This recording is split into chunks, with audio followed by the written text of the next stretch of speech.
Cool. All right. We also have a screen, a presentation, like a PowerPoint presentation to do via screen share. Would you like to do that first? Yeah. That sounds great. That would be fabulous. Thank you so much. I'm just going to say hello first. Hi, I'm Seren Morey at Guerra Paint and Pigment. Welcome to Guerra Paint and Pigment. We're going to switch to a little PowerPoint demonstration right now, and I'm going to give you a little background about the business, look at a few photos, talk about some stuff, then we'll come back here and we'll do some live demonstration. Okay, here we go. Sounds great. Thank you so much. And this is really cool that she's doing it from the store. I wasn't sure if that was going to happen, so I'm very glad.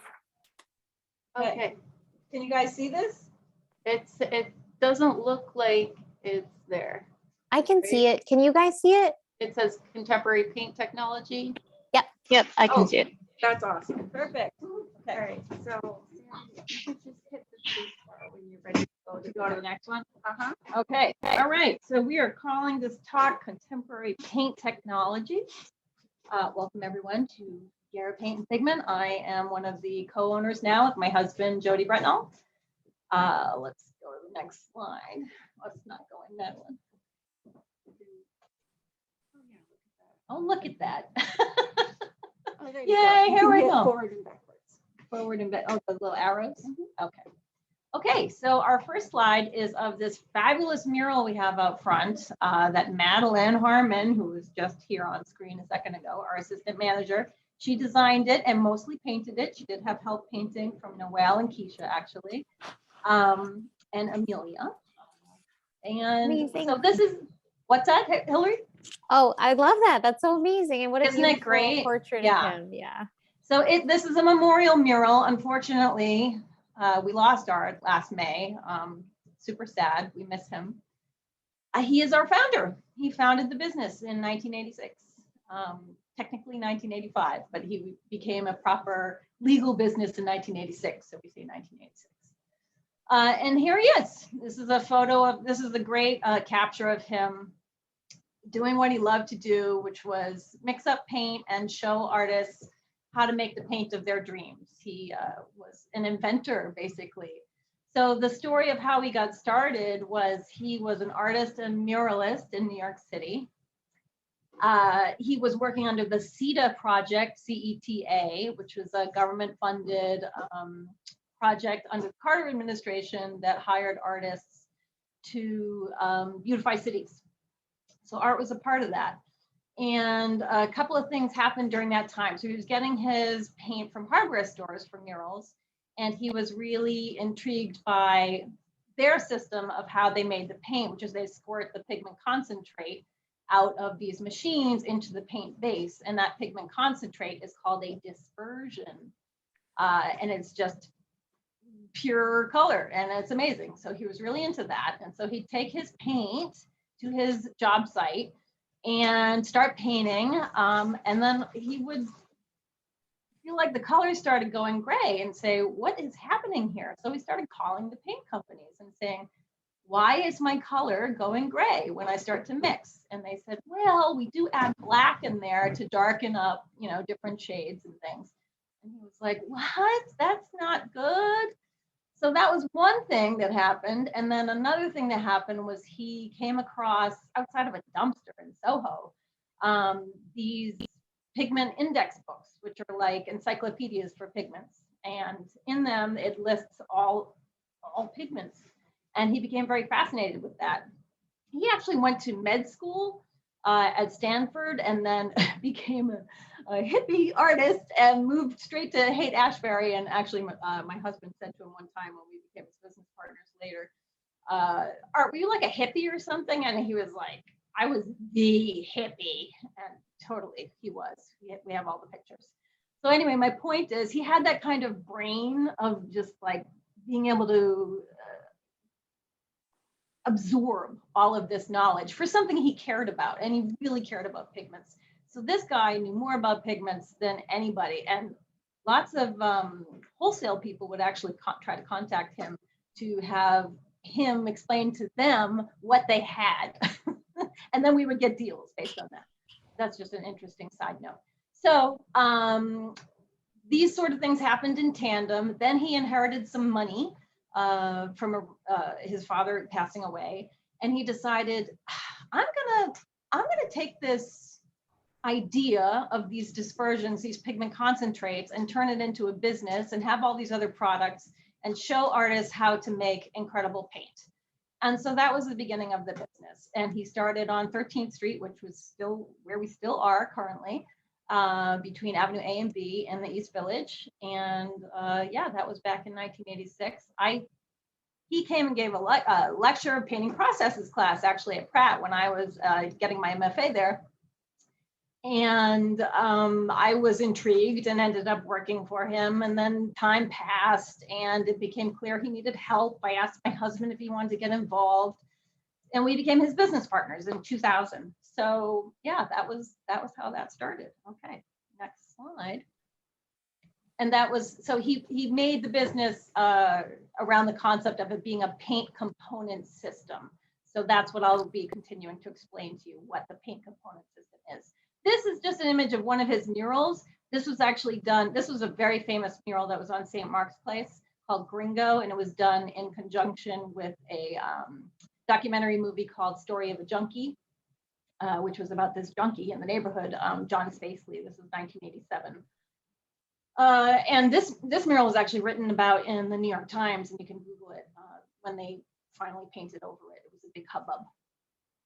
Okay. Oh, and there's a picture of myself and my husband Jody and Art in front of the color chart. So just wanted to show that. So Jody makes all the paint now.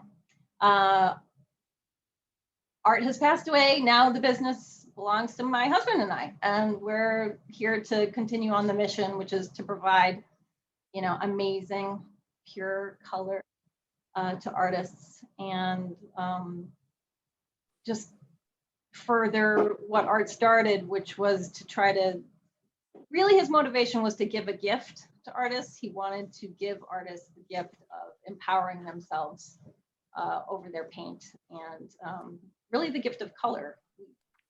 He was such a genius with knowing about color, and we offer all these colors that were never available to artists. So yeah, it's exciting. Hard work, but it's exciting.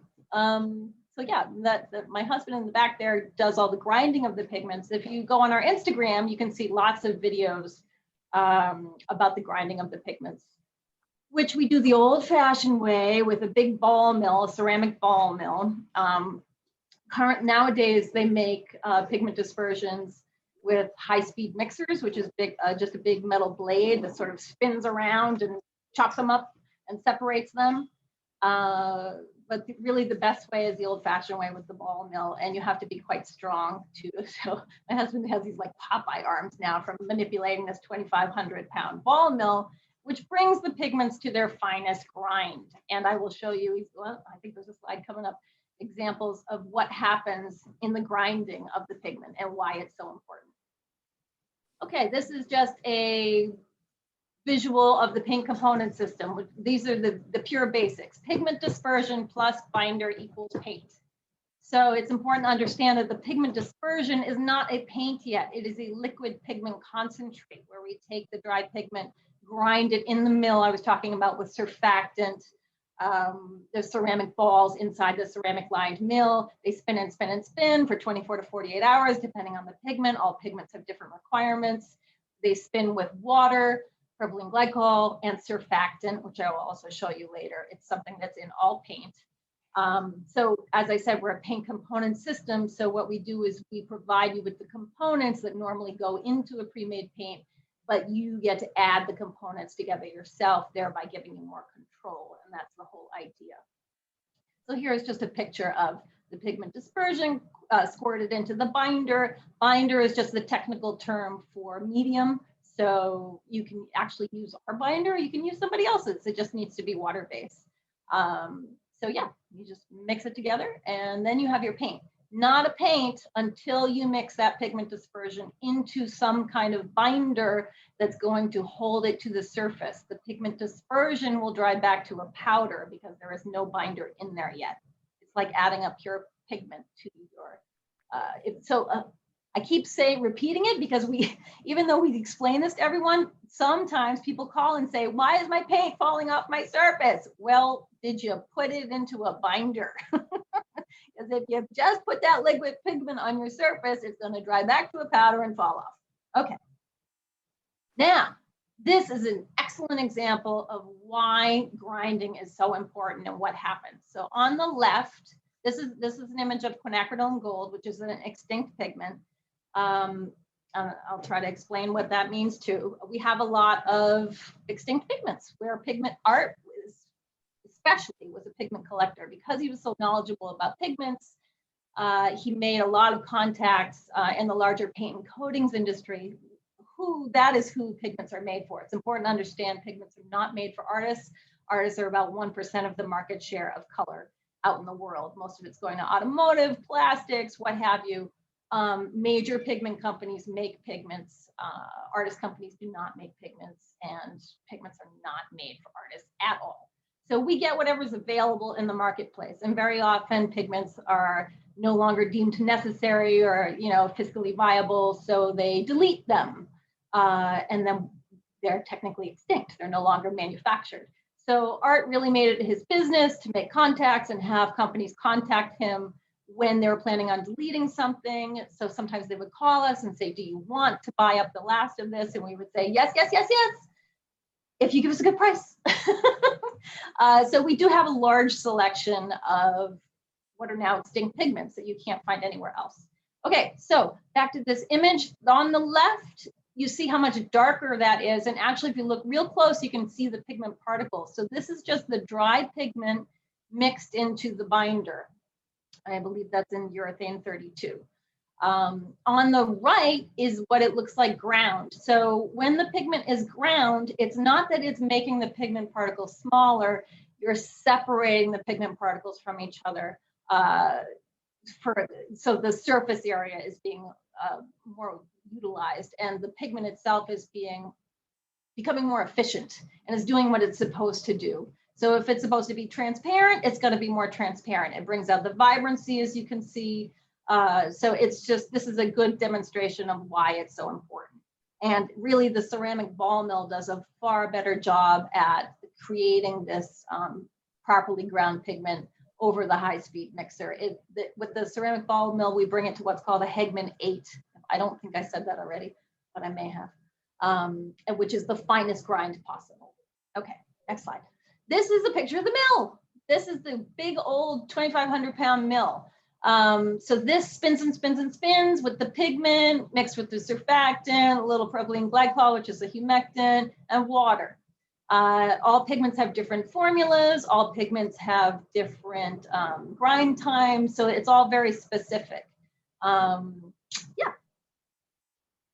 And it turns a different color every time he changes the color. He also needs to go on a color rotation with this. So clearly he had just done a red. Then he would probably go, he would go in, depending on what direction for, what pigments we needed, he would either go to blue or he would go to orange, and, so on and so forth along the color wheel. Okay.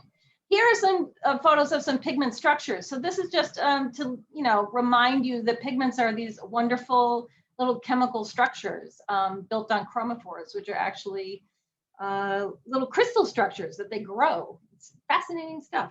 These are all organic pigments, which are based on organic chemistry. As Art used to always say, organic does not mean brown rice. It means organic chemistry. So there are three major pigment classes: organic, inorganic, earths, and oxides. These are a selection of organic pigments. The inorganics tend to be your element-based pigments that have the metals in them: cadmium, cobalt, chromium, so on and so forth. Here's a picture of our color chart. This is a really wonderful picture. So this shows what we're looking at here is the top line of each box. Each box is treated the same. This is a color chart of all our dispersion. So we have over 200 liquid pigment, single pigment concentrates. Single pigment is very important. It's important to know the term hue. When you buy a tube of paint that says hue on it, it means it's a mixture. And if you were to flip that over, you would see that it has a couple of pigment numbers with it. So each one of these boxes in the bottom right-hand corner, there's a universal pigment number attributed to the name of that pigment because all of them have their own number. So we like to really emphasize the fact that we have single pigments. And the reason that's important is because you're understanding, when you're working with a single pigment, you're coming to understand what that pigment does. If you're using a mixture, you're not going to understand what's happening when all of a sudden your color starts getting muddy because you've already worked with the mixture. Color is light, as we know, so we can see on this chart that there are way more reds than blues, and that's because the red light wave is much taller. There's a lot more space on it, whereas the blue light wave is much shorter. It's really mellow, so there isn't as much color space. But since color is light, as soon as you start mixing too many light waves, you're going to get mud that much quicker. So it's really important to understand the idea of single pigment concentrates. By the way, there's no such thing as a cadmium green. That is a mixture. Okay. There's probably other things I could say about this, but I know we need to get to demonstrating, physical demonstrating. Okay, but I will explain each box. So the top line is the pigment listed below it, fully saturated into our high resin acrylic. So this whole wall chart has been painted with our acrylic 65, which is high resin. The pigment you use determines the transparency or opacity. The binder you use is going to determine the texture, whether it's matte or glossy, all of that. Okay, what else do I want to say? That's pretty good for now. Well, I'll say, so the top line is one line fully saturated. Second line is thickened up, or you're looking at undertone versus mass tone. So the top line gives you a sense of whether it's transparent, opaque by nature. A lot of the organic pigments are more transparent. The third line has white added, about 10% white, to show you what the color starts to look like in its values. And the fourth line has more white, about 20% white. And then that last line has a metallic concentrate, which I will show you. Okay, this is a sample of a percentage ladder. So this is using dry pigment, which can be a really nice way to make a super matte opaque paint, is by using dry pigment. You can also make a matte, saturated paint with the silica flat, which is our matte binder. It's kind of like wash, but if you're looking for that Yves Klein super matte powdery look, the best way to do it is to use powder. This is a sample of, and we can't see it as well in this image, but on the bottom it says 10, 20, 30, 40. That is the percentage of acrylic being added to the dry powder. The more acrylic you add, the darker it's going to get because the pigment is becoming more encapsulated with the binder, whereas on the left, it's going to be much more matte and much more brilliant and less glossy and not as dark and all those things. However, so visually that's going to look the most powdery, the most brilliant on the left, because that pigment particle is sort of reflecting the light more on the top. It's only adhering to the surface from the bottom of the particle. The top of the particle is still exposed and catching the light.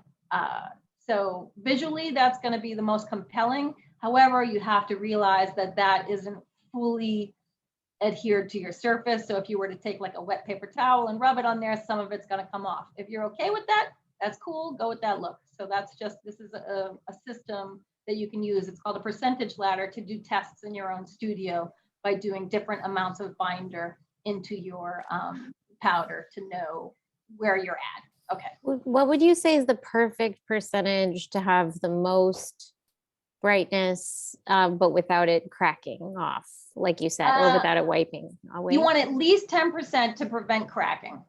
So I like 10% to get that super powdery look. You just have to be realizing that if you were to touch it with your fingers, some's going to come off. But plenty of people are okay with that, as long as it's mostly adhered to the surface. As soon as you start making it more stable, more encapsulated, you're changing the look of it. So somewhere between 10 and 20% binder, I think, is important. So yeah, but that's a good point, Hilary. If you have too little binder when you're making your paint, you can get cracking. You have to have enough binder to be able to hold your material onto the surface successfully. Here's a little image of some of our effect pigments. So you can make a metallic. We have something called a super shine silver, which is an aluminum concentrate. And then you can add it in different well, first you can make the silver first and then add like a drop. This is azo golden brown. It's a beautiful transparent oxide. It's on the right-hand side, it's used by itself. It looks like there's like one drop and then a couple drops and then many more drops. So it's getting darker the more drops of pigment we add. Then there's a little super shine silver added, more super shine, more super shine. So basically you can add as little or as much pigment and as little or as much metallic as you want and control the metallicization, if that's even a word. Okay. Here's a little sample of some of our interference pigments. This is just a funky little sample that on the bottom has this abalone shell stuff we sell, which I think you also can't get that anywhere else. That is really pricey, but it's pretty beautiful. It's pure abalone shell. Then on the top is us trying to kind of replicate the abalone shell. So we did, I think, silver pearl mixed into some acrylic, and then Madeline did this sample, and then she did some in the middle. On the two ends, we've got crystalline glitter on top. In the middle, she did some strokes of lumina blue, which is an interference mixed with urethane on top of this silver pearl mixed into acrylic. So you can see how it's kind of rainbowy. Interference pigments sort of do a flip depending on how the light hits them, how you move your head. Okay. Now I wanted to just show you a little bit about some of the kits we have. This is the binder kit that has all our different binders. We've got, and then the thickeners, the rheology modifiers on the end. We've got thickener 1, thickener 2, and the acrylic 60, 65, silica flat, which is matte. The 60 and the 65 are high gloss. We've got the flat white base, which is just like a high-end gesso or just a super white tint base, just a great white paint. Then you've got the urethane flat, urethane 40, urethane 32. Those urethanes are all very self-leveling, also water-based. Everything we sell is water-based. And then the front is ultralight, which is a super textured acrylic. The thickener 1 will thicken all of these, and the thickener 2 makes them kind of stringy and stretchy like tar gel. But I'm going to walk you through all this visually. Okay, this is the CMYK kit, which has quinacridone magenta, Hansa 10G, phthalo blue green, titanium white, carbon black. On the pigment bottles, it shows you a little bit of indication of some of the properties of the pigment. So that's something I neglected to mention. All pigments have certain properties by nature. We've got the opacity, we've got the transparency, opacity, we've got the tinting strength, and then you've got the blue wool scale. We use blue wool scale as the rating rather than ASTM, which is what art material companies use, because the ASTM is one number. The blue wool scale, which is an industrial scale used in the industrial marketplace for colorants, gives you, you can see there's 3 numbers there. So that's full tone, medium tone, light tone. So that gives you, an 888 is the highest number. That gives you the rating when it's either full saturation, no white added, medium tone, which is with white added, and then light tone, which is with even more white added. And so in some of these, like on the Hansa 10G, you can see that number changes depending on how much white is added. So this is just an interesting point of reference. It's something to know that when you add white to a color, sometimes it improves the light fastness, sometimes it decreases the light fastness. So the blue wool scale pertains to the light fastness, which you want to know for archival purposes. You want to know whether your pigments are going to fade or not. Which brings me to one more point. It's important to know your source for pigments, because a couple of decades ago, pigment companies outsourced the making of pigments to other countries. Formulas were stolen, cheap knockoff pigments flooded the market.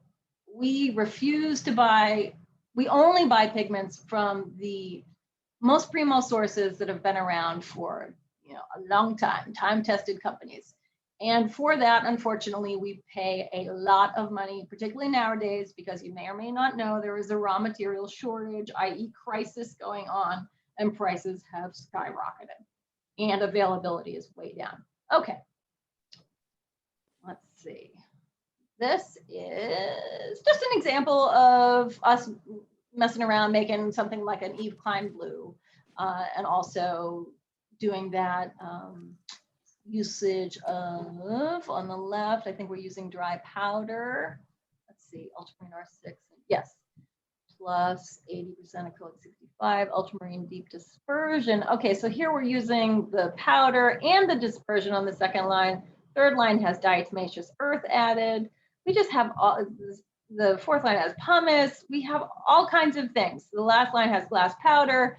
So this is just yet another description of how you can mat out your paint with various different kinds of materials. On the right is just a view of the same pigment, ultramarine R9. That means 9 degrees towards red. So this is the warmest ultramarine there is. Okay, and there you see the pigment number I was talking about, PB29. So that stands for pigment blue 29. That's a universal number for all ultramarines. Okay, oh, and also, let's see, down there are the prices. So that, these make between 8 and 16 times their volume. So that teeny 1 ounce, ultramarines, as I was saying, all pigments have different properties. Ultramarines are some of the weakest pigments. So we say they make between 8 and 16 times their volume. So 1 ounce of this one, because it's so weak, is gonna make you not more than 8 ounces of paint. If I was showing you a phthalo, that would, or 1 ounce would be making you a pint of paint. And then all the other pigments sort of fall in between. Oh, there was a question on that slide, Seren. Rachel asked, what is diatomaceous earth? Diatomaceous earth. Yeah. Well, funny story. Those are like little fossilized creatures, actually. And it's just a powder, but they use it to kill bed bugs. And one time there was a bed bug infestation in this area, and everyone was coming in here buying diatomaceous earth. They weren't artists. They were like, do you have they Googled diatomaceous earth, and we came up. So, but it makes a great matting agent. But so since they're little fossilized creatures, the bugs eat it, and then they turn and fossilize themselves. So yeah. Did that answer the question? Okay. Dual purpose here. Keep rolling. All right, here is a binder called Ultralight. So we sell all these dry fillers that you can add to make textures in your paint, or you can do this pre-made binder that we have, which is called Ultralight, which is what I use in my work, and I'll show you a little sample of that later. So this is acrylic 65, which is a high resin acrylic mixed with micro glass balloons. This is a material that's used in boat paint typically, and it makes things more aerodynamic in the water. It's this crazy lightweight, airborne, fluffy glass balloon stuff that we put into the acrylic 65, and what that does is it mats it out and it gives it body, and it makes it more opaque. Basically, it also acts as an opacifier. So here's just a sample of what it, sorry, this sample's been touched a lot, so it's a little bit dirty. The top line is just the material straight out of the jar. The second line has 6 drops of cobalt green yellow. The third line has a thickener, our thickener added to it, so that stiffens it up a little bit. You can see how the stroke is held a little bit more. In my work, I pipe it out with a pastry bag so you can get it really stiff so it really holds its shape. And you can make it super thick on the surface, build it up on top of itself, and come off of the surface like 4 inches if you want or more.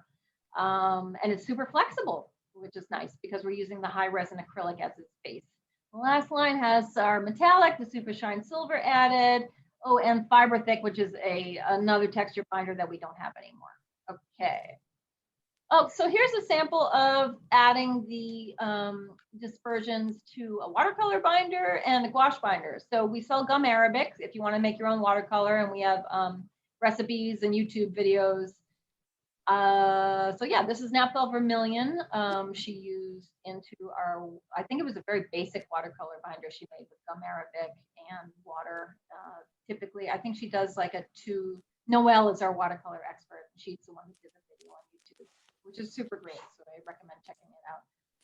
Typically she likes the percentage of 1 part gum arabic to 1 part distilled water, let it sit overnight, And then you want to keep that in the refrigerator or it will get bacteria on it. We don't sell bactericides because they're very toxic. You can use a little bit of clove oil as a,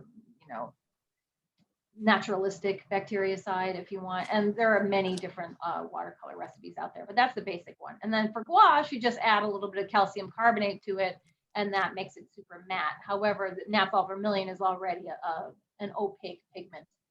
So yes, sorry, the gouache, the calcium carbonate makes it not only matte, it was already matte, but it makes it more opaque.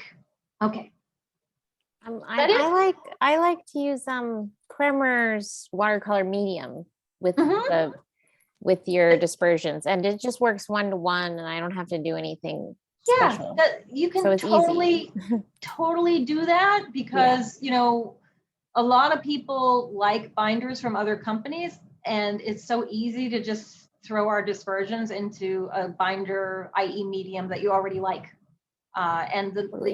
The watercolor, the one time it's nice to make your own watercolors if you're doing huge ones, then you can save a fortune by making it yourself. Totally. But if you're working small, get the easy, it's already made for you. It's got the bactericide in it. It's not going to go bad on you. Right. Yeah. But when you use gum arabic, you have to put it in the refrigerator. I was curious about that. Yeah, okay. It'll mold pretty quick. Okay. I didn't know that. Yeah, because it's a natural material. So got it. Oh, I see. It comes from the gum acacia tree. Interesting. Yeah. So it'll totally mold and relatively quickly.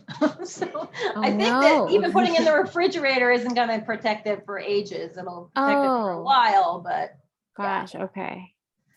But all this stuff is on I want to get to showing you guys things. So yes, totally refer to, you can also shoot me messages on Instagram, follow-up questions if you want. I'm the one that does the Instagram.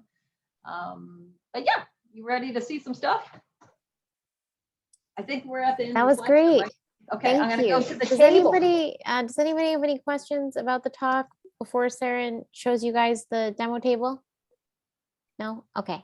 And also yell out anything you want her to demo, because she's at Guerra Paint and Pigment now. Yeah. And can show you like literally anything in the store, which is really cool. Literally anything. So we have so many things to show. Where to begin? I think I'll show you, let's see. So here's the chart again. I want to just go over this one more time. These, I'm going to kind of hold it up here. This difference between the dry pigment and the dispersion pigment. This is the quinacridone gold that you saw. Here is another sample of the Indian Throne Blue Red, which is an indigo pigment. And this, so just to totally illustrate, this side is the dry pigment, and this side is the dispersed pigment. And you can see what a radical difference that is. It really brings out the vibrancy of the pigment because those pigment particles are being separated appropriately. They are doing what they're supposed to be doing. So it's just really important to understand the importance of the grinding process and actually what the beauty of the dispersion. Also, it's such a pain to mull your own paint. It is a pain to mull your own. Yeah. Dry pigments. So we like to say all our materials are chemicals. Be cautious and careful. That said, we only sell things that are very low on the hazard level. But we like to use gloves. So everything we sell is called a chronic hazard, not an acute hazard, which means if you're sloppy over time, you might get a problem, especially if you're working with the inorganic pigments, which are your metal pigments, cadmiums and cobalts and whatnot. But once things have been dispersed, you're cutting down your risk factors by a lot because you don't have airborne stuff. But just because we're on the topic, if you're working with dry powder, going to use an N95 dust mask. We're all familiar with this now from the pandemic. N95 means it's protecting you from 95% of the powder. Okay, and then I'm missing the cartridges, but this is a respirator mask. This this is unnecessary if you're using dry pigment. The N95 is fine. This is mostly for vapors. So you would get cartridges that are for organic vapors. And so if you're working with, and I like to always use ventilation. Ventilation is always a good idea because these do have a little bit of an ammoniacal smell. We have to have the pH be at a certain level in order for everything to work appropriately and to prevent bacteria. But if you're working in small quantity, it probably won't bother you. But if you're working in buckets like I do, it can be a little bit much. So I have cross ventilation. I have a fan and a studio window fan. So it's like going across. And sometimes if I'm right over the bucket, I'm going to use one of these. Okay. But if you're just using like 3 tablespoons worth, do you need it? Yeah, no, it's the same as any other paint. It's just water-based paint. But you know, some people are chemically sensitive. So, you know, in that case, just be extra careful. But ventilation is really the key. Ventilation. What about people who might be, say, pregnant or have small children or pets in their home? I would lay off oil paint. Do not be an oil painter if you're pregnant. Just don't do it. Other than that, just again, ventilation. You know, try not to work with huge quantities. If you don't have good ventilation, you know, keep it to small quantities. But, you know, just common sense kind of stuff. Yeah. Okay, so I'm going to show you the paint component system. I'm going to give you a little visual. I'm going to move these over. I have here from the slides, we did the CMYK kit, which is this one. And then I've got the warm cool primary kit, which is just sort of the extended. I can't see this. This is the warm cool primary kit from the slide. This I actually developed with Tom Bosquet for Parsons School of Design. He was, I think his title was coordinator of time, but he was in charge of the incoming students there, and they had to take a color theory class. And he insisted that they use the system, and we picked these colors to be the perfect set for mixing. So this is a really good place to start. It comes with a silica flat, which is the it's kind of like an acrylic wash. It's super matte. Well,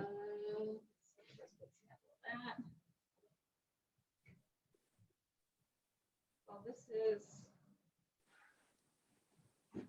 one sample from we have these books that you can flip through, and we have grommets. So this is the silica flat mixed with cobalt Bermuda blue.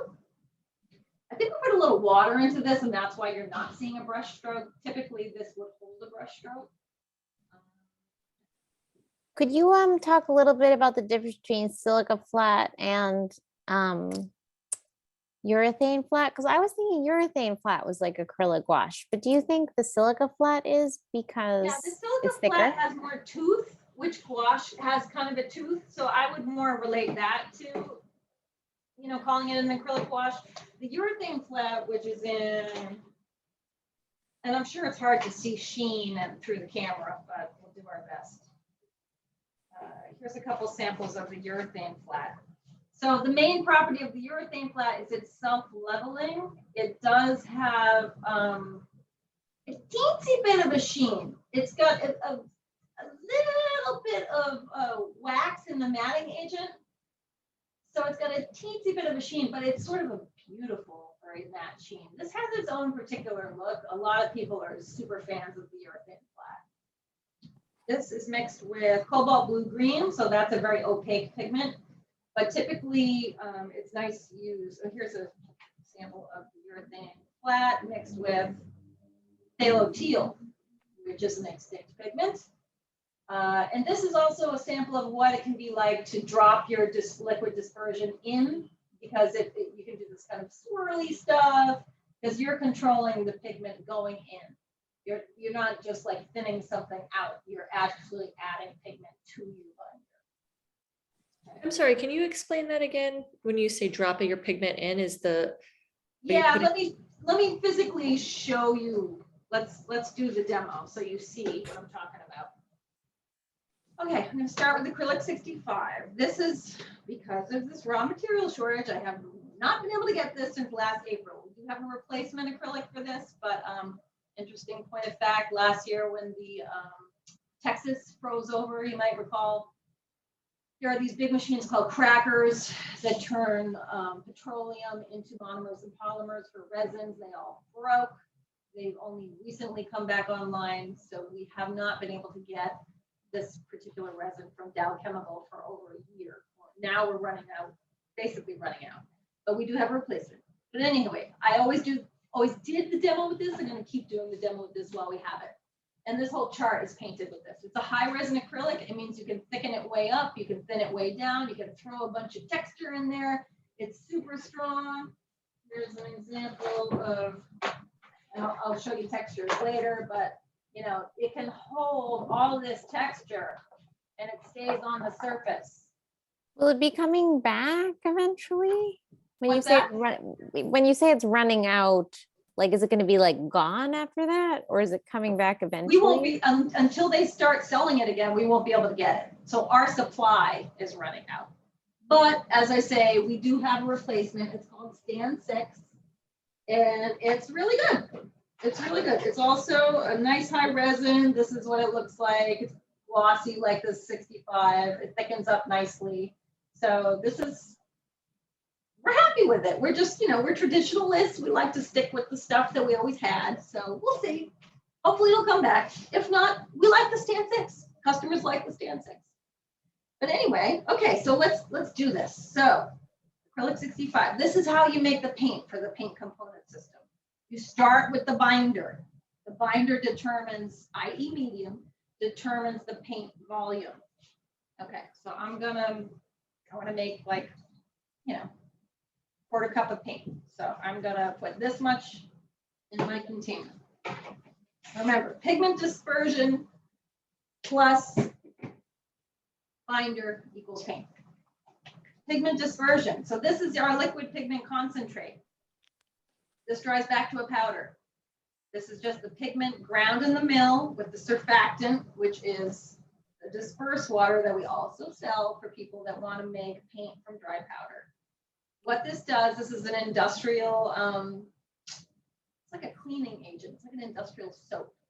This is in all paint. This is what goes around dry pigment particles and helps them to separate from each other so that they can do this kind of thing and become very brilliant. It's aids in wetting. You can also use this surfactant as a staining thing. Like if you wanted to work on, do a Helen Frankenthaler kind of thing on your canvas, you could mix some of this with water, put it on your canvas first, and it's going to be that much more absorbent. It really just sucks things in. Okay, so start with our binder.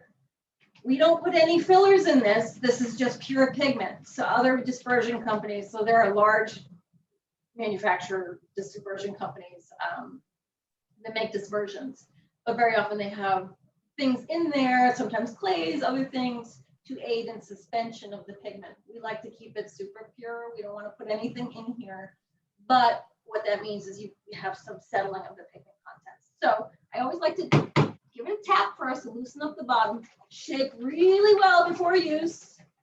Very important.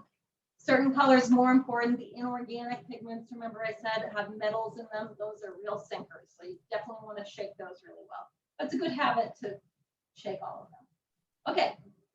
Binder, pigment dispersion. Now we're going to make paint. I don't have paint yet. I've got a binder, i.e. medium. You can use this clear, just like any other medium, but I can also use it as my paint base. So I'm going to take my pigment dispersion and I'm just going to add a little bit. This happens to be a super strong one. I said they make between 8 and 16 times their volume. This one's super strong. So this is going to make about 16 times its volume. Whatever that math is. So the small size of this would make 16 ounces of paint, which would be 2 of these. Okay, so I put my squirt in here. Let me get a brush. Okay, now, Madeline, is this a good angle for seeing the open cup? Okay, so as you can see, that totally did it. Just that little squirt that super saturated that. So again, the nice thing about this, the thing that is like so revolutionary about this is we are controlling the saturation. We are adding as much or as little pigment as we want. When you buy a pre-made paint, you've only got a predetermined amount of pigment in there. Good paint companies have it, you know, high load. It's a good saturation. Other companies, maybe not so much. You can actually, some people take our stuff and add it to their pre-existing paint, not just a medium, but something that already has pigment in it. But like Hilary's point earlier, you got to watch out for cracking, because you're basically, whenever you have a matte paint, it's because it started with a gloss and then they added a matte powder to it. And you have to watch the proportion of that, because if you add too much matte powder, you're going to end up with cracking. This dries back to a powder. So if you're adding too much of this to a pre-existing paint and they're not using a high resin binder, which many people aren't because those are the pricey ones, you might end up with cracking because you're not going to have enough resin holding all that powder in there. So these are all different, but you can always do your percentage ladder and do tests and see what works and doesn't work. Don't have to be afraid, just do your tests and you can pretty much mix anything together. Okay, so, and right, you know, these are just water-based dispersions. I can go into any kind of water-based binder. So anything you already have, fine, or you can use one of ours and use the high resin stuff. So here we are, we mixed it up. I'm at full saturation. Important to keep in mind that acrylics are milky when they're wet, but they dry clear. So that's always going to dry a little bit darker. And it's important to know, like visually, I'm actually beyond full saturation because this would have looked a little lighter than this. Because it's going to dry clear and darker. But I want you to see this full saturation color. Full saturation is when you hit the pigment color, the raw pigment color in your mixed paint. So here I am. I'm going to lay this down on the paper. I'm going to scoop this stuff out of the way. What color is that? Like what pigment color? This is a great bang for the buck color. It's got, it's lower, it's less expensive than some of the other reds, and it's very opaque, and it's got a great tinting strength. It's super strong.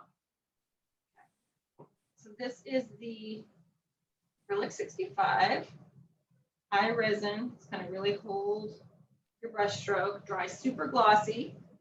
Now I'm going to do the magic and add, this is almost empty, but I think we have enough. Thickener number 1. This is a rheology modifier. This is a form of an acrylic, but it's a rheology modifier. It's going to change the thickness. Okay, so here we go. We're going to add about 1 to 3% roughly. I just add a little squirt. Oops. Got to turn the cap. And always remember to close your caps because these will dry out on you. You got to remember it. See, and I'm terrible with this. All mine in my studio are always open. You got to close that cap, twist it closed. Okay, add a little dose. Now, you want to go rapidly in one direction as though you were an electric mixer. That's going to have a pH reaction with the ammonia and the acrylic. You want to continue to go for about 30 seconds before you decide to add more because you can end up going too far and turn this into a solid lump. That's pretty good. The nice thing, again, about a high resin acrylic is it's not going to shrink a bunch on you because there's a lesser amount of water and filler in there. It's mostly resin. So it's not going to, it'll shrink a little bit, but it's mostly going to hold its form. Can you see this in the camera? Move it back a little bit towards you. Yeah. Right. Yeah, see that continued to get a little bit stiffer in my cup. So I don't think I'm going to add more. This is pretty much it. When it holds the peaks, you're good. Okay. Scrape off this brush. Oh, I want to add the thickener too. Okay, so this is a secondary thickener. This is technically a urethane thickener. It's clear in the bottle. It's the way you can remember that. Our urethanes are, unlike the acrylics, they're clear when they're wet. So I'm going to use this to do the metallic demonstration in a minute because we don't have to wait for it to dry to see what it's going to look like. So this is technically a urethane thickener, but we can use it in version number 1 with the acrylic to change it again and make it stretchy like tar gel. Gives it a little bit of drag, feels like oil paint. Okay.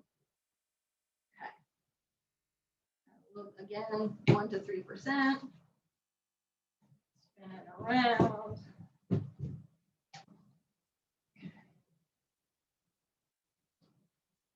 And now it's like stretchy.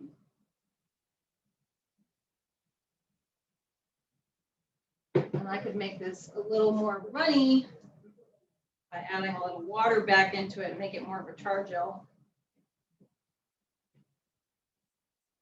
It's a little bit tricky to work the water back in, but totally doable. Just kind of have to mush it in there.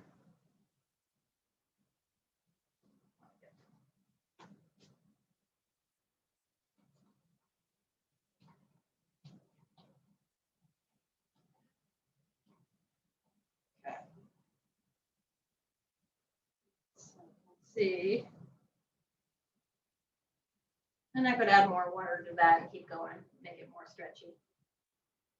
You get the idea.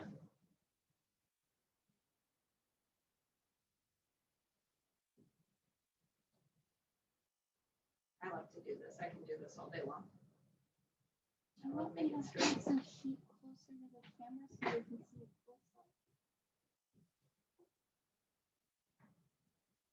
Madeline's suggesting holding it up to the camera. So that's strand acrylic on the left, thickened with number 1 in the middle. Or I guess it's on, I don't know if it's right or left. Thickener Anyway, 2 on the left. okay. And the stringy one is with the thickener number 2 added. Okay. Let's move to, let's show you some metallics.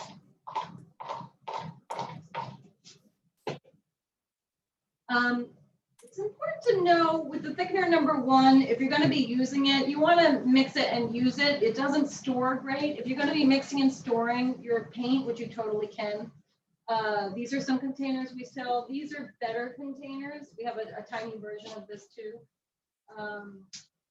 It's a good idea to not, if you have a bunch of air in the container, put a piece of saran wrap on the paint film because that air is going to cause clumping over time. And that's important to understand about even just your bottles of binder. Once the binder goes down, the air is in there, you're going to end up with clumps. And you just have to pick those out. Okay. So which binders are okay to store, to premix and store in? What's that? Which binders are okay to, you said don't add the thickener if you're premixing and storing. Is everything else okay to premix and store? Yeah, you can totally mix the binders with the color and that'll keep. Just want to make sure you're trying to keep the air out of there as much as you can. Can you add water back into it and then stir it up a little if you want to store it for a longer amount of time and then thicken it again later? Yeah, and and also then you it'll can work. use propylene glycol, which is a general drying time retarder. This is there we go. I guess I don't have it on the table. Propylene glycol is what everybody uses as, as the drying retarder. So whenever you buy a retarder, it's propylene glycol. This is in deodorant, this is in Twinkies, this is in everything in the market. This is a humectant, it keeps things moist. This is in vapes. So not great, stay away from that stuff. Anyway, it's a chemical, but it does a great job of keeping things moist. So within paint, nice to mix. I like to have a spray bottle with me, which I should have here to just demonstrate that, but we all know what a spray bottle looks like. I like to mix about sometimes 50-50 propylene glycol, or maybe I'll just go 20% propylene glycol with water and just spray that sometimes as my paint film is starting to, on my palette, as it's starting to dry, just spray a little on top. There's different things, you can mix it right in. There's different ways. I mean, everyone has different preferences of how they like to work. But that is a great thing to keep things moist and keep the open time going longer. Okay, so did I answer the question? Hopefully. I think so. Oh, there was a question about dropping the pigment, like just a drop of it into Yeah, your, let's do that with the urethane. That'll be easier to see. So this is crystal clear when it's wet.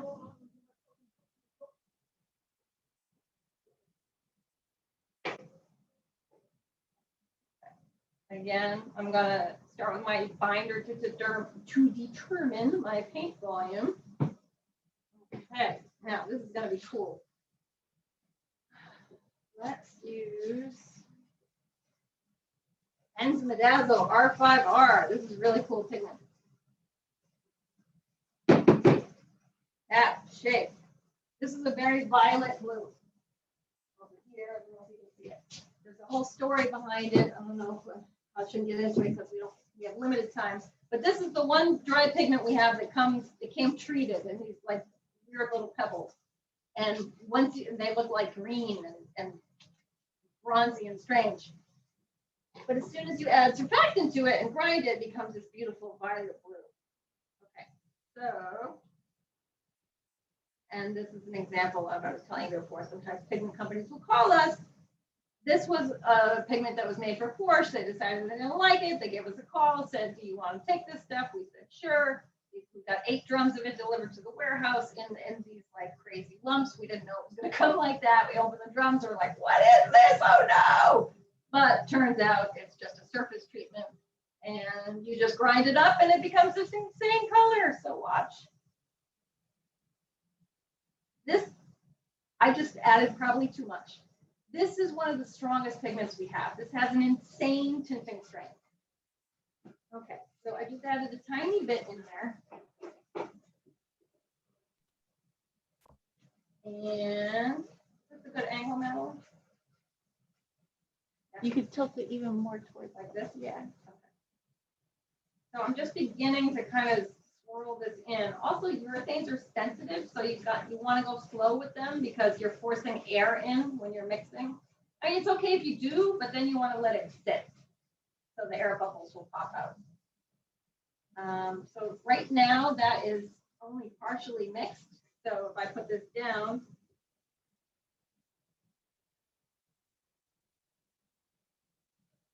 that might end up looking streaky because I haven't fully mixed that in there. Another option you have, which is I think what happened in the other sample, is just put your binder down.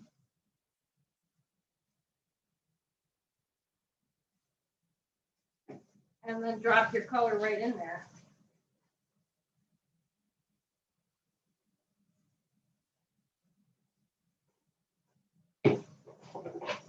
Back end of the brush handle.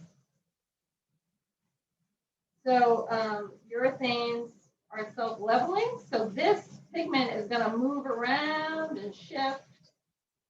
And it's going to do this crazy swirly streaky thing. That once it's finally done curing, and urethanes take longer to cure than acrylics.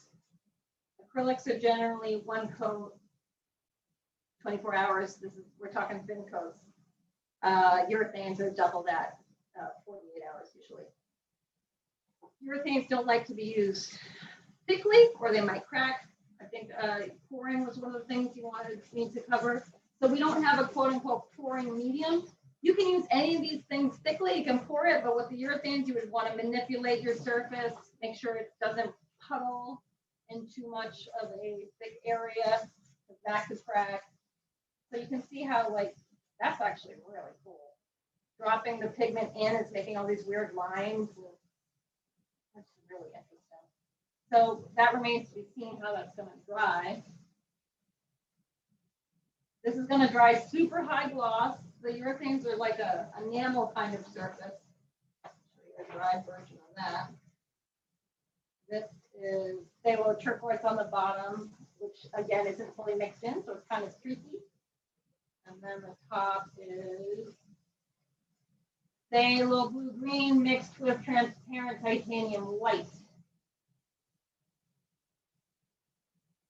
So again, oh, and here's the quinacridone red gold mixed in. Again, not fully mixed, so it looks kind of cool and streaky. And then trans anthroscarlet, super transparent.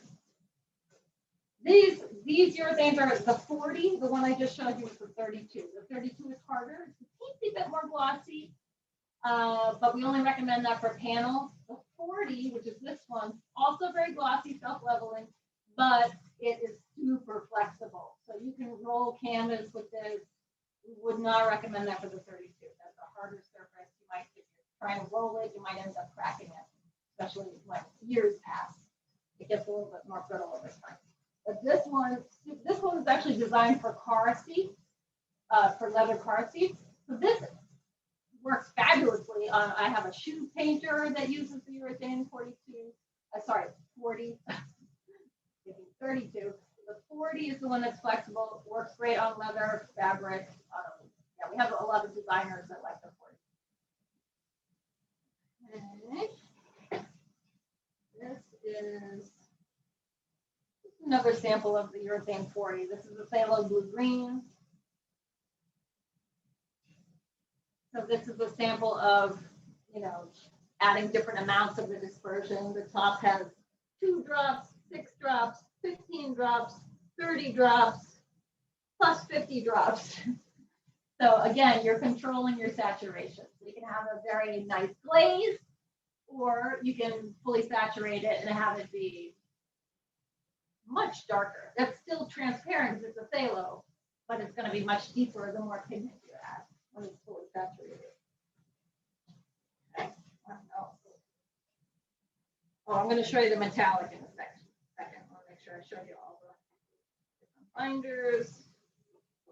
And 6. Well, here's just a couple more samples of the, I like to hammer this point home, the difference of the dry pigment versus the ground pigment. This one is quinacridone rose madder. This is another extinct pigment. This one, sadly, we're almost to the end of it. So anything we have on our chart that's 1 ounce only means we have it's extinct, but we still have it in supply. This happens to be one that is going away fairly soon. Sadly, we hate it when we lose our pigments. Terrible. But you can see the radical difference. I mean, this is night and day. This is the dry over here. This is the dispersion. Okay.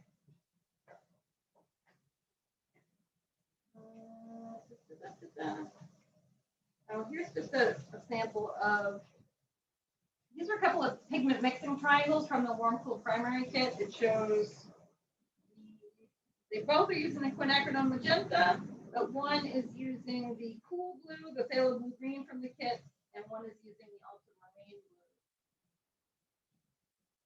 blue. Okay. Oh, here's a couple samples of our hand painted color charts, which we do with the silica flat. We have 2 sets of charts. One is, so this is the same chart as this. It's just this is done with the matte. And we do sell these. So Noelle is working on them right now. They take a long time to make, months and months and months. So these show a stroke of the pigment plus a tinted out little dot with white added. And then these show just a stroke of the pigment, but with all of that technical information I was telling you about, the pigment properties, so the transparency, opacity, the blue wool scale. So this is because it has so much information. This is like an 8-page chart. This is a 3-page chart. But Good question about those. That acrylic wash, kind of silica flat. There's a question. Yeah, Jessica go. has a question. Just a quick question. I noticed those are sold out, the color charts on the website. Yeah, Is there, you can get on a list. you can? Yeah, email us. Okay, thank Yeah. you. Yeah, get on the list. It's a list. I want to be on that list too. I know, it's probably a long They're list. gonna be gone. It starts next. Okay. Here's another pigment triangle from the warm cool primary kit. This is golden aerolide mixed with quinacridone magenta, just to show you some of the mixtures you can get with that kit. Oh, this is, so we have these other chemicals you can add. This is something called fish eyes. This is actually a paint defect technically. So if you add too much anti-foam is something that we sell separately as a chemical additive.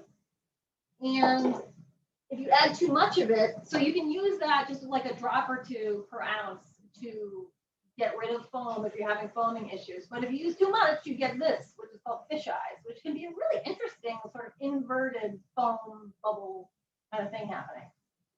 Just wanted to point that out. I'm just going through all my samples I had pulled out here to show you. And then here's a sample of one of our glitters. And this just shows you the difference between when you sprinkle glitter on, when you put down resin first, when you put down the binder first, sprinkle the glitter on, shake off the excess. That's one technique. Then the second is burnished in. You lay down the acrylic and rub the glitter in. They're high resin acrylics, so they're soft. Even when they're dry, they're a little bit, you get a little bit of tack, so the glitter will actually stick, and especially if you rub it in. It has a totally different look. It doesn't even look like glitter anymore. It's a super cool effect. And here. And then the last line shows what the glitter looks like when it's mixed right into the acrylic.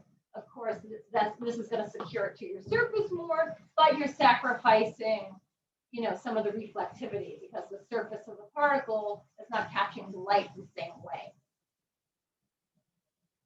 Okay, let's make a metallic. Just shout out questions if you have them. Okay, so I'm going to use this urethane, which I'm going to mix in my benzimidazole a little bit better now. And as I said, I use just a little squirt, but this is one of our strongest pigments. Move this over so I don't stick my hand in it. Hilary, I know we're getting towards 8. Should I wrap this up soon? How are people feeling? This is so cool. Yeah, it's amazing. I wouldn't shorten it. Yeah. I'd be like, this is great. Yeah. Thank you for being All right, generous. well, with us. I'll do this, I'll get into textures, and then we'll try to wrap. That okay. sounds good. If anybody has last questions you want Seren to cover, you can just ask or throw it in the chat too. Okay, so again, this urethane is self-leveling. So the less pressure I apply with the brush, the more it's going to level. But you can see after I do the paint stroke, it kind of like goes away. So that's going to end up with more of like a enamel-like surface. Okay, so this is the benzimidazole blue, very violet blue. I just mixed that up, fully saturated. I put my cap back on my urethane. Oops. Now I'm going to take my Super Shine Silver, which is a metallic concentrate made from aluminum. Shake it. It's concentrated like everything else we use. Little squirt, super strong.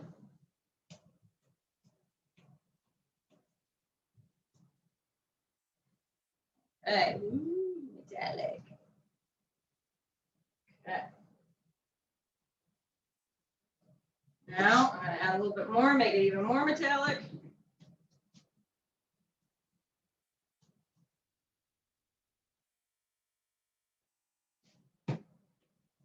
This pigment is so strong, it's hard to overcome it. Okay.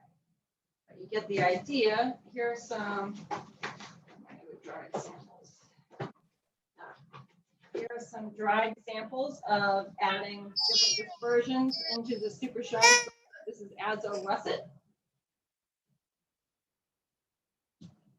So the Super Shine is alone up at the top, then different amounts of the azo russet.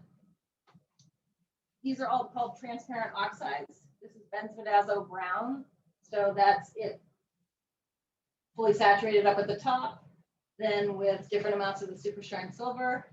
Using the Super Shine Silver is a nice way to get a stable metallic. You can also use our bronze powders, but those are bronze, so they're going to tarnish. You get a pretty good seal with the urethane. Urethanes are less porous than acrylics. If you were to use acrylic, it's going to go green on you, but not in this case. If you're using the aluminum, that does not tarnish. So you can use your aluminum with some of these transparent oxides to make really beautiful golds, coppers. This is azo golden brown. So again, different amounts of that Super Shine Silver in here. This is cattail brown. Art named this color after a woman came into the store with a big fur coat one day and she said, "Do you have cattail brown?" And he was like, "No, but I'm gonna make one," because that's an awesome name. So that's cattail brown, which makes it beautiful. It's really gorgeous. It's like a little yellowish, browny, golden color. And then once you add that super shine silver to it, you can get a really beautiful gold. Quick question, sort of not directly related to metallics, but in the chat. The surface that you're using, what kind of paper are you using? And does it matter what kind of surface you're using? I know you said the 32 needs to be on a rigid surface, but that's the only one. Everything else is super flexible. Okay. Just double check. Yeah, everything is made with the high resin acrylic and is super flexible. And yep, that's the only one. The urethane 32 is the only one you have to watch out for surface. Right now, I'm just using cardstock paper because we blow through paper and samples. But any kind of paper is good, you know. And some people do use the dispersions. I was telling you, don't use them straight, but some people do thin them out, put them straight into if they go into a very absorbent paper, especially if you were to put some of that surfactant down first, it's going to soak it in and your paper becomes your binder. So that is one way to go. You can also do a spray fix on top. But we like to recommend that you add these to a binder. That's the appropriate thing to do. Okay, I'm gonna just add the thickener 2 to this urethane. This is technically a urethane thickener. This is gonna give it a little more body.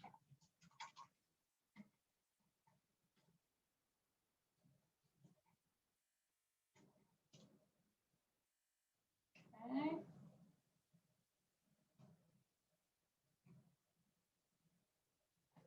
That on its own piece of paper because we're running out of room. Okay.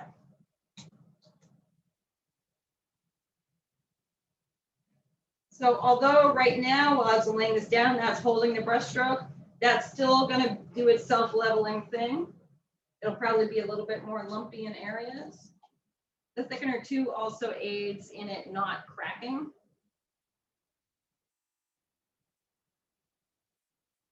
Okay.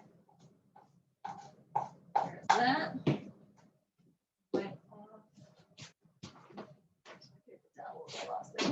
they are. Okay.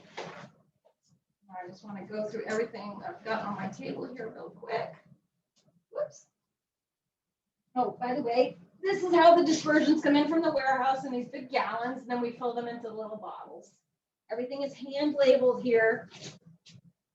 Do everything by hand. I'm going to show you the ultralight real quick.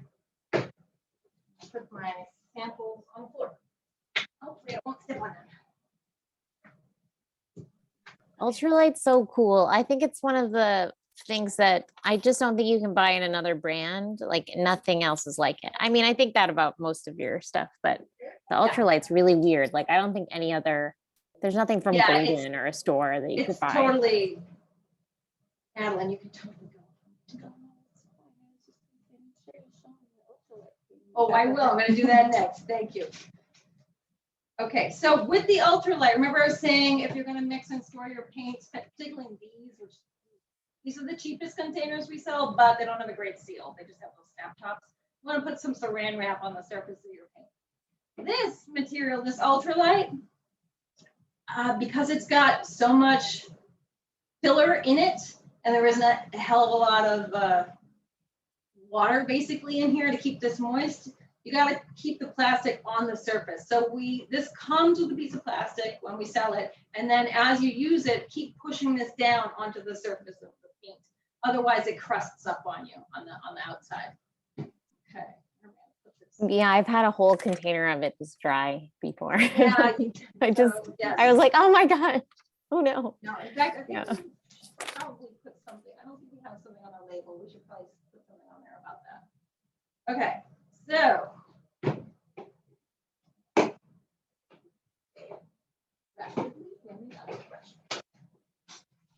Okay.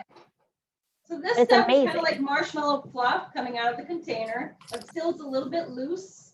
We made the mistake of adding too much thickener to it, but then some of them like got solid. So we have to be careful and make sure we sell it in this a little bit looser form, but you can add thickener to this, make it stiffer like I do. I'll show you, this is one of my paintings.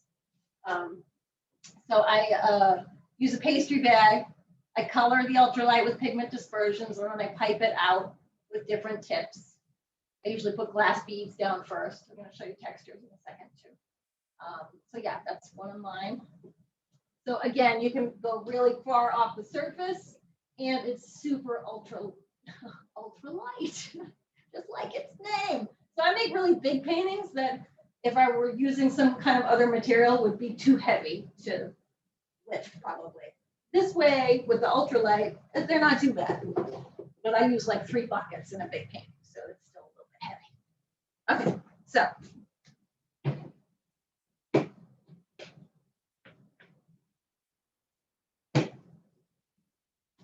Okay, now what color should we use?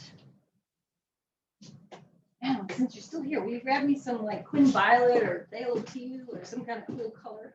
Okay, I'm gonna put my plastic bag on this.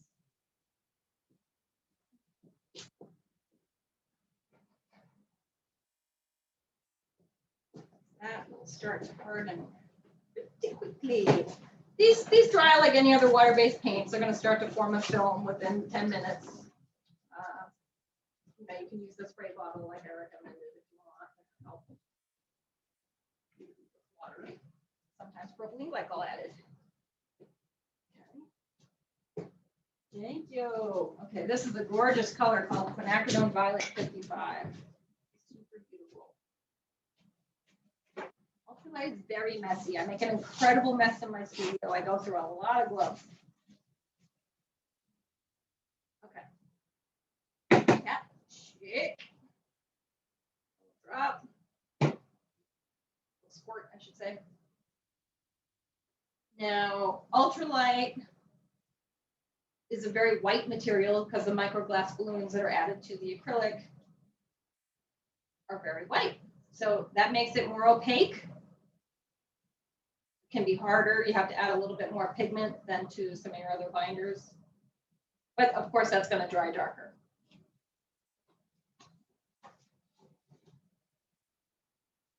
It's also very matte. So it's very matte and very opaque. The microglass balloons act as a matting agent, a filler to give body, and also an opacifier. So that's it straight out. I'll add a little bit of the thickener to show you how stiff it can get.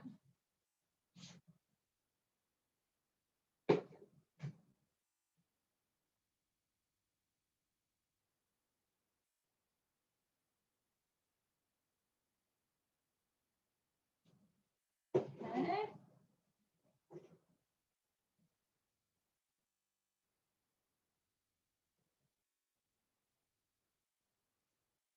Oops, that peak flopped, but it was really tall. Okay. Let's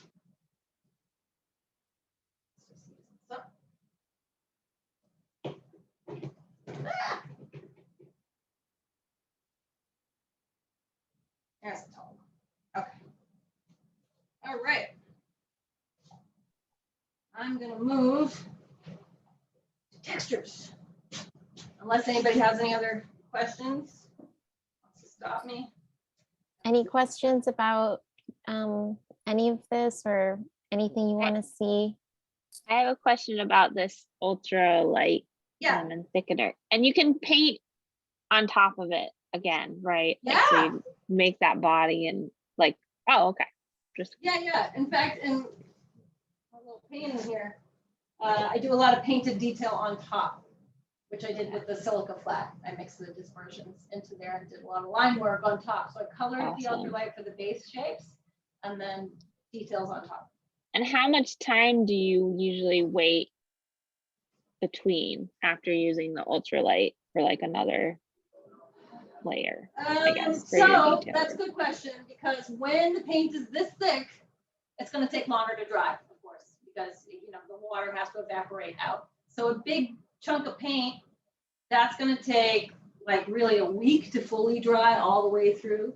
But it'll harden up on the surface within an hour, enough for me to gently, because I don't have any patience, so I get right in there. I can gently paint on top, but it's soft inside, so you have to be careful. So really, for it to fully cure and be, and you know, I can sort of, this, people think this is ceramic, this material looks a lot like ceramic, but oh damn it, I just broke that. Oh no. Typically it's very flexible, but I have these little fine points, you know, so you gotta be, but a bigger piece is gonna be super flexible. I've dropped these on the floor and had no problem. Okay, I'm gonna get into glass beads. Oh, thank you. Yeah. So here's a dried sample of ultralight. You know, you can see how flexible it is. So it's just me and my silly little points. They just can't handle that kind of manipulation. But generally speaking, this is super flexible material. Okay. Textures. Who's ready for textures? We have all kinds of dry fillers that you can make paint out of. Well, we started with our pre-made texture, which is the ultralight. But we have all these dry fillers. We've got different sizes of pumice, which are really cool. I think I showed you that real. That's a sort of sample. So the nice thing about mixing your own textures from dry fillers is you can have it look like the straight texture and not so much like a gel. Because when you buy the glass bead gel or the pumice gel, it's got too much acrylic in it because they have to do that for it to have shelf life.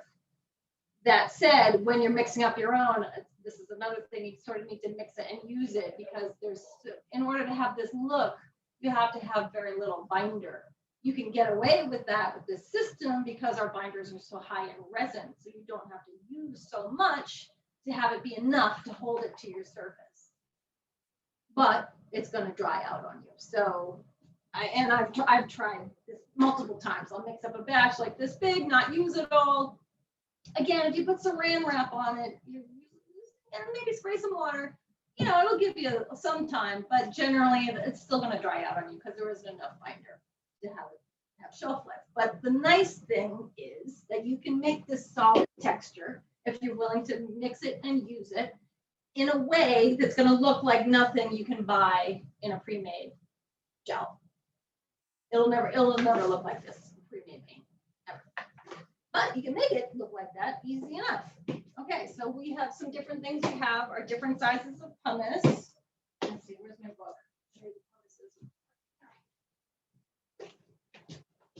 Big pumice, these are pumice boulders. These are pumice rocks, we call them. This is extra coarse pumice, fine pumice. Let's see, did I miss one? Medium pumice.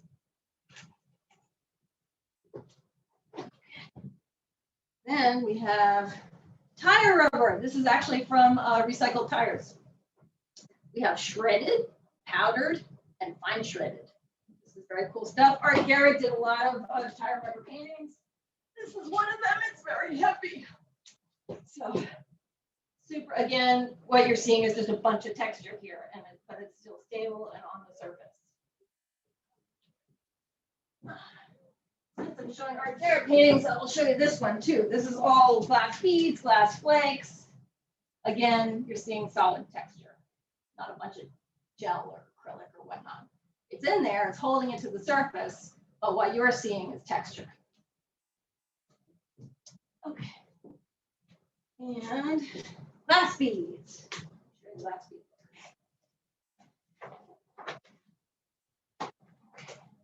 This is the glass bead book. This is my favorite sample of the glass beads because it just looks really pretty with this color.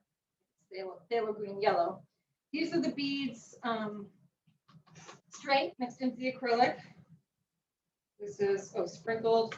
This is sprinkled on top, I think. It's hard to read upside down. Phthalo green yellow. This is with phthalo green yellow mixed in. This is with the beads sprinkled on top. Now, when the beads are sprinkled on top, that has the most reflectivity. Again, same concept. It's catching the light better. It's only adhered from the back side, so some's gonna come off if you touch it, but still the best way to get that look. These beads are what's used in the road paint. And the way they do it in the road paint is they come, a truck comes along, does the paint, another truck comes by, sprinkles down the beads, whatever sticks to the paint sticks, the rest of it flies away. This has super shine silver, the metallic added to it.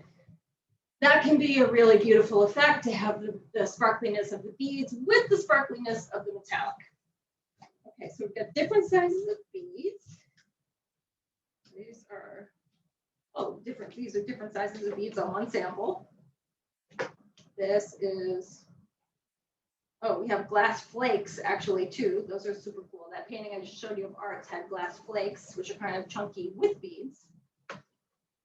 Fine glass flake. Glass beads number 16. This is the finest version of our recycled glass beads. So these beads that are used in the road paint are made from recycled glass. Number 16 is the finest. Actually, there's one called glass powder. It's slightly finer than that, but this is like the 16 is actually powdery too. Falling apart. Okay, this is number 8, slight one size up. This is number 3. This is the biggest size in the recycled glass beads. Oh, we're out of order. This is number 5. That's slightly smaller than number 3. Then we've got baby jumbo glass beads. So we've got a few sizes of really big glass beads. These are molded glass beads. They're more expensive than the recycled ones. And this is mini jumbo. And this is jumbo. Jumbo is crazy. Okay. It's a little hard to see. Are they all circular, the glass beads? Like, are Yeah. they safe to handle? They're not like sharp or anything?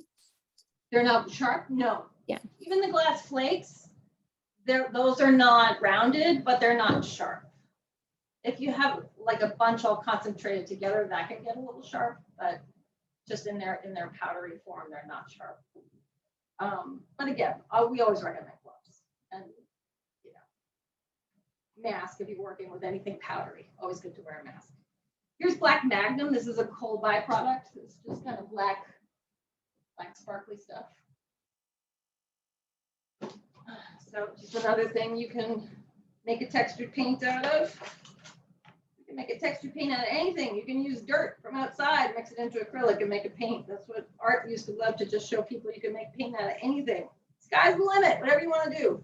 So artists will very often come in here and tell us what they're dreaming of doing. And we go to the back to the sample table and we pull out stuff and we show them what you need to do what you want to do. And we can certainly do that virtually too.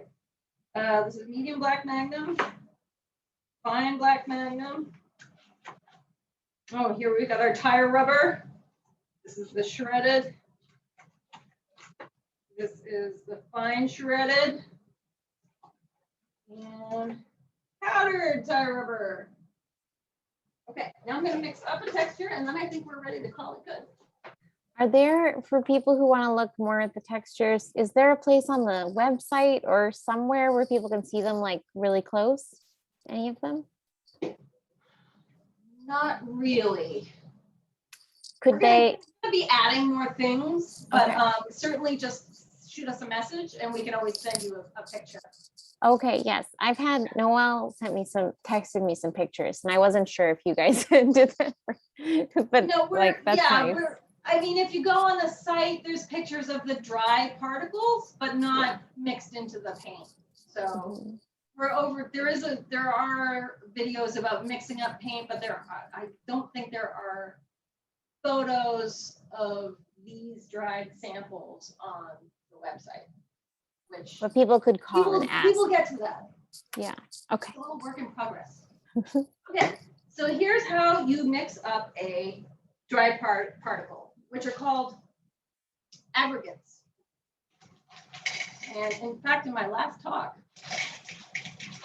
and I didn't say this to you guys, dry pigments come in agglomerates, which this is ultramarine. So this is all dry pigments look different visually. This one is in bigger agglomerates that you can actually see. So they're in like chunky, they're all magnetically charged and stuck together. Whereas a phthalo is a very fine powder, but this is also in agglomerates. So they need to be separated. And the reason I'm talking about that is because in my last talk, instead of saying agglomerate, I said aggregates when I was talking about this. I don't know where my mind was. This is an aggregate. This is an agglomerate. So just wanted to clarify. Okay, So when you're mixing up an aggregate into a paint, good idea to start with a little bit of dispersed water, which is your wetting agent. This is going to help us to use less acrylic. It's going to help us to have the particle become a little bit more absorbent.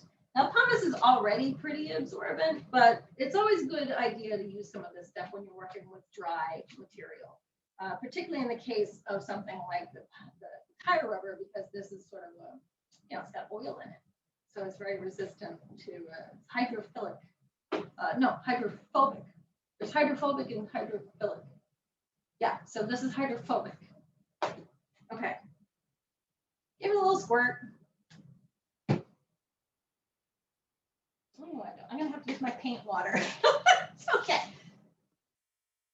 Little bit of water, a little bit of dispersed water, a little bit of water into your dry material, your dry filler, just enough to wet it and make it like wet sand, not so much that there's water on the bottom of the container. I'm gonna use my back of my brush handle, which is my favorite mixing tool.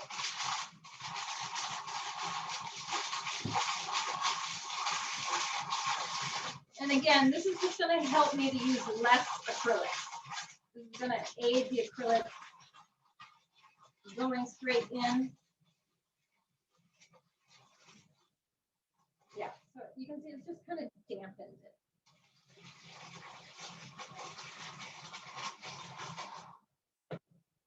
And take my acrylic. It's roughly about 20% acrylic to whatever your dry texture is. You can measure, but I always just eyeball. Just make sure that's really well mixed.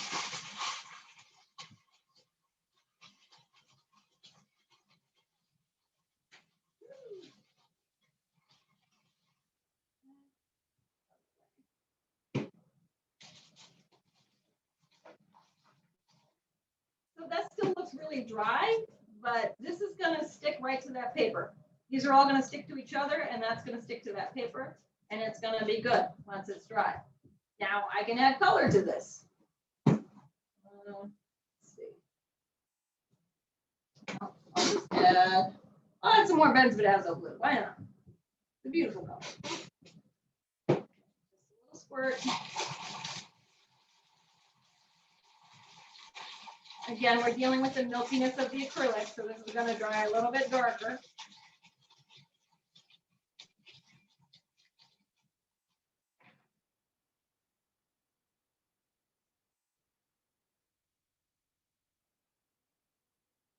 Again, that is just going to stick right to that surface. And it's going to look like this when it's all done. Here's some other dried samples I did for my last lecture.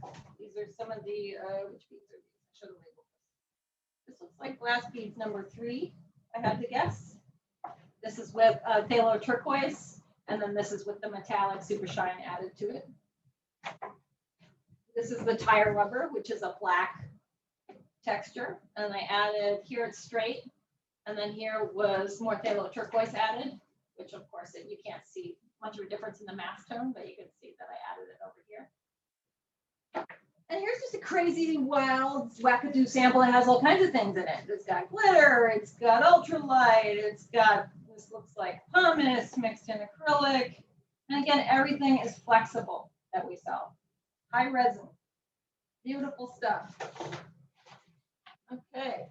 Oh, and the last thing I'll show you are just the pigment dispersions. I remember I said they could be added to anything water-based. So we have all these charts, like the charts we did with the silica flat, but instead as the binder, we use in this case plaster.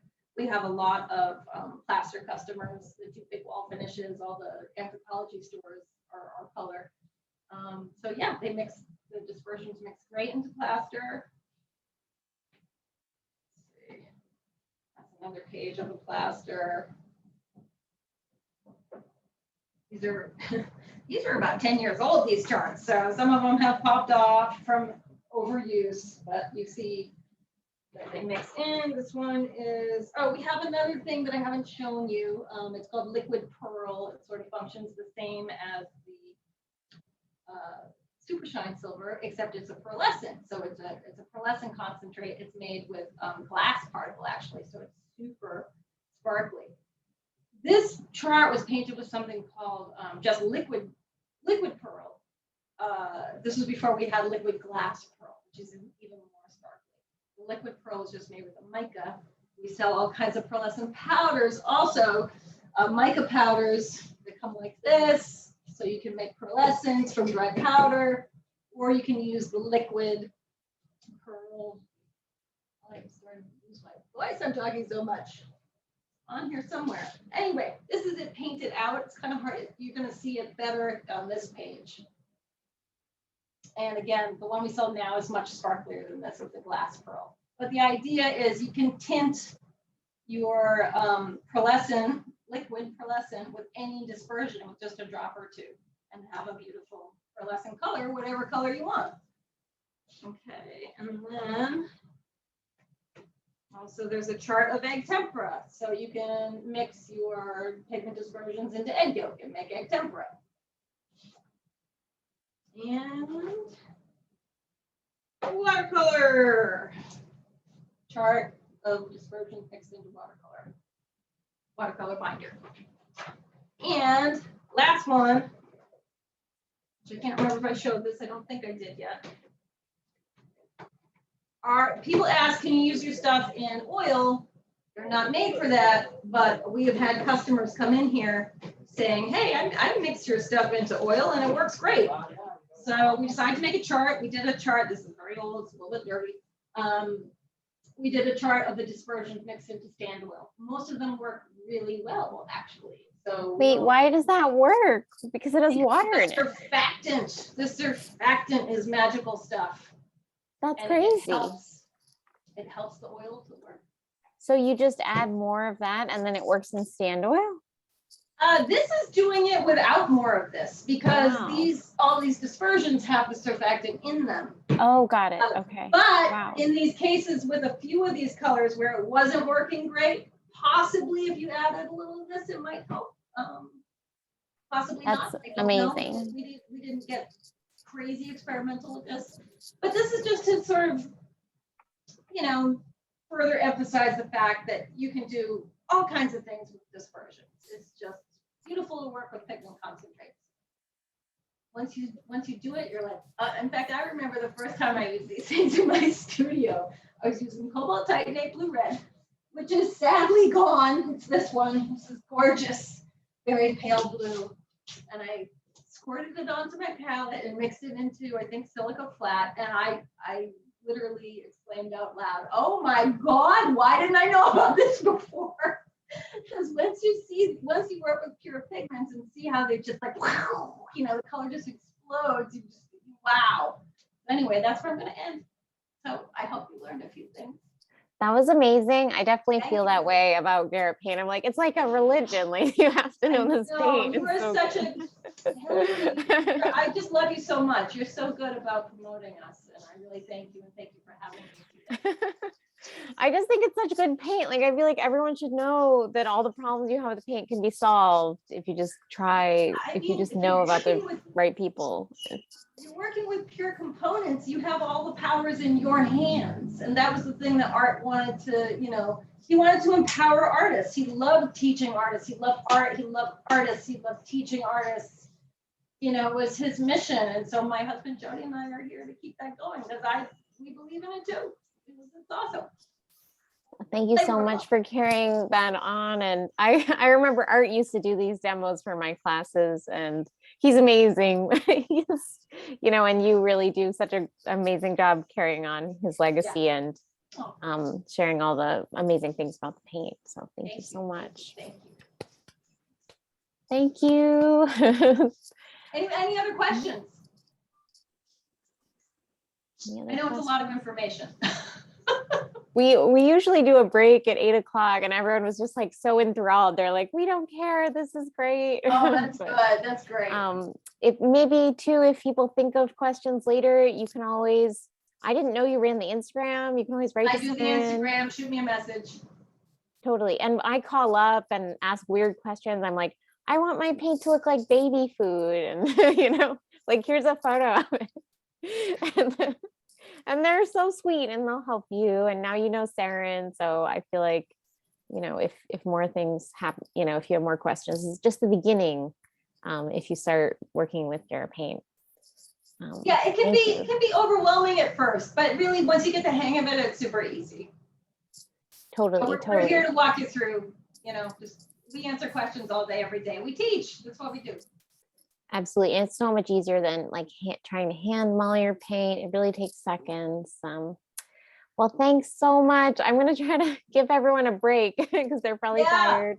And then we'll regroup. But thank you so much, Seren. This was amazing. And thank you for covering everything on my list. And, you know, again, if people have more questions, let me know, let Seren know. And now you know Seren. And thank you so much. Also, Madeline, if you're still Thank you, there. Madeline. Thank you, Madeline Madeline. stayed. She was supposed to leave after the slideshow. Oh my God. Thank you for staying late. I know you guys closed it like hours ago or something. So thank you so much for, I remember Madeline when it was in my professional practices class, I think, and she was like, I just want to work with paint and mixing paint. And I was like, I know just the place for you. Oh my You were God, that's right. right. Hillary, Yeah. you sent us Madeline. Madeline is Yeah. my right-hand woman that could not survive. I didn't without know you were support. assistant manager. Congratulations. Amazing. That was Amazing. great. Amazing. Years later. That must have been so long ago. All right. Thank you so much. Have a great Thank day. you. Thanks, Thank you, Madeline. everybody. Thanks, Seren. Take care. Bye. Bye.